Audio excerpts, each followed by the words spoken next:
갑자기 반니스텔로가 딱 들어오더니 뭔가 명언을 한번 빡 날려주니까 진짜 숨 넘어갈 듯이 진짜 울었던 게 진짜 처음이었던 것 같아요. 발롱도르 5회 수상의 역사적인 호날두가 뜨거운 한 주를 보내고 있습니다.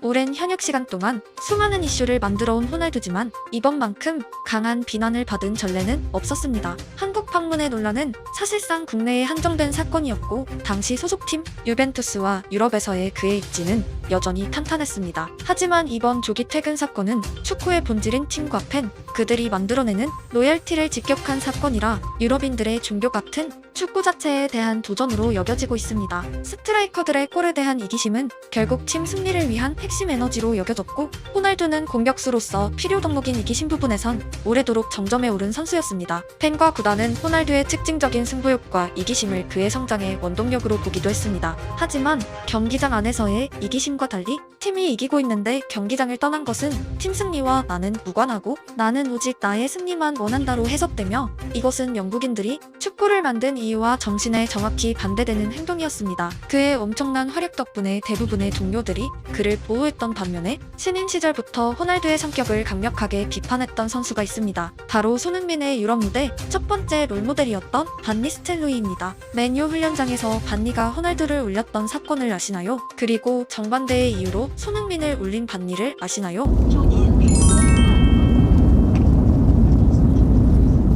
맨유 레전드 네빌은 이번 호날두 조기 퇴근 사건에 대해 말합니다. 호날두는 역사상 최고의 선수들 중 하나였고 그가 주전으로 뛸 때 많은 선수들이 벤치에 앉아 있어야 했어요. 근데 이제 호날두 차례예요. 정상에 10년간 있었고 이제 내려올 때예요. 빅클럽에 뛰는 대신 적은 경기를 뛰던지 작은 팀에 가서 매경기 뛰던지 이제는 받아들일 때예요. 맨유의 선배들은 이전부터 호날두의 재능이 그의 부정적인 부분을 상쇄했다는 이야기를 종종 해왔었습니다. Yeah, but it was just we all saw the huge potential that he had, and he came over and his first thought was to entertain, and we wanted to win, and we knew that with him in our team, if he had end product, we had a far better chance of being successful. So, to say a better word, we were kicking it out of him. The entertainment factor to get the actual end product, the goals and the assists, and So that was like a deliberate ploy, and you think overall it's probably served him well?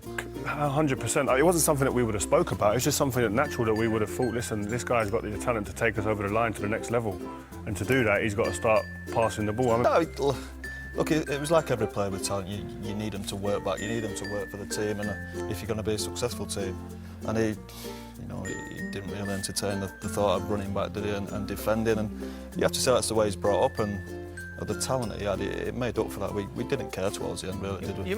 그리고 팀에서 가장 어린 선수였던 호날두를 비교적 보듬어 준 선배들이 많았습니다. 하지만 반니스텔로이만큼은 달랐습니다. 크로스 타이밍에 헛다리 페인팅을 한 호날두에게 서커스나 해라고 욕하고 훈련장을 떠난 적이 있고 맨유의 루이 사하에 의하면 반니와 호날두의 말다툼 끝에 호날두가 울음을 터뜨렸다는 일화도 전해질 만큼 반니는 그를 어린 선수가 아니라 그냥 싫어하는 선수로 대했습니다. 둘은 골에 대한 이기심을 가진 공통점이 있었지만 극과 극으로 대치되는 성격이었습니다. 반니의 강한 성격은 그가 맨유를 떠나게 됐던 일화에서도 전해집니다. 벤치행에 분노한 반니는 감독에게 욕을 했고 허거스는 그를 레알로 보내버립니다. 시간이 흐르고 세계 4대 공격수에서 어느덧 나이가 든 반니는 선수 황혼기에 접어든 독일 함부르크에서 한국에서 온 어린 소년의 잊을 수 없는 따뜻함이자 롤모델이 됩니다. 독일에서 첫 훈련에 긴장하고 있는 소년에게 다가가 너 박지성 알아? 반니스텔로이 같은 경우는 제가 진짜 초등학교 때 솔직히 했는데 맨유에 있을 때 보던 선수거든요. TV에서만 보던 슈퍼스타가 먼저 다가와 건넨 첫마디는 낯선 외국에서 울어있는 소년의 긴장감을 풀어주었고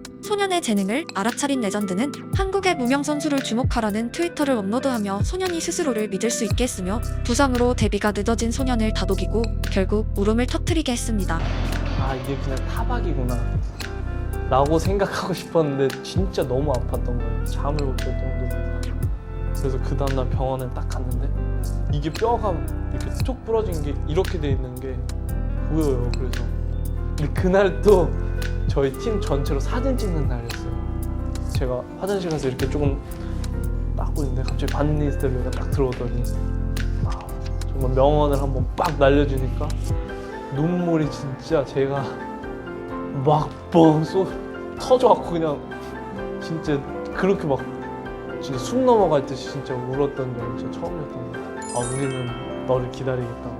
반니는 손흥민과 호날두를 옳게 했지만 이유는 정반대였습니다. 세계적인 선수였던 반니가 데뷔도 안 한 17세 손흥민을 대하던 모습은 상상을 초월하는 애정이었습니다. 특히 전성기 시절 그의 강한 성격을 떠올리면 매치가 안 되는 모습이었습니다. 반니는 함부르크를 떠나는 날까지 손흥민은 필요하면 언제든 나에게 전화해도 된다는 말을 남긴 무한 사랑을 전했습니다. 한국인 손흥민이 가지고 있는 겸손함과 성격이 유럽에서 살아온 반니에게 어떤 사람으로 비춰졌을지 상상할 수 있으며 죽고 죽이는 경쟁의 무대에서 손흥민의 특별함을 다시 확인할 수 있습니다. 결과적으로 손흥민은 현역 내내 선수들 혹은 감독들에게 사랑받았고 20대 후반에 EPL 득점왕에 오르게 됩니다. 우리가 만나고 헤어지는 수많은 사람은 우리에게 직접적인 영향을 주지만 결국 그 사람들이 우리를 대하는 태도를 결정짓는 것은 나 자신입니다. 똑같이 세계 최고의 공격수를 팀 선배로 만났어도 선배의 전혀 다른 피드백을 이끌어내는 손흥민은 어떤 직업을 택하든 자기 분야에서 성공할 수 있는 유형의 사람이었습니다. 그가 가진 가장 기초적인 재능은 바로 인간성이었습니다. 잘하는 선수와 존경받는 사람의 결정적인 차이 또한 결국 성품에 있으며 손흥민을 욕하는 사람 대부분은 인생에 실패한 사람들입니다. 실패한 사람들은 성공한 사람들을 뼛속 깊이 시기 질투합니다. 타인의 성공의 원인을 운과 연결시키려 하고 실패한 자신과 성공한 사람의 결정적 차이를 발견하는 눈을 감아버립니다. 그리고 그 사람이 왜 성공했냐를 주시하지 않고 그 사람의 단점을 필사적으로 찾음으로 실패한 자신의 삶의 위안으로 삼습니다. 어떻게 살아가야 하나?는 싶습니다. 착하고 열심히 타인에게 피해를 안 주고 겸허하게 그리고 인성으로 사람을 내 편으로 만들고 도움받고 도움 주며 살아가면 됩니다. 성공한 사람들은 대부분 공통점을 가지고 있기 때문입니다. 하지만 아는 것보다 행하는 것은 언제나 어려운 일입니다. 좋은 사람들이 만드는 더 좋은 세상을 언제나 기원합니다.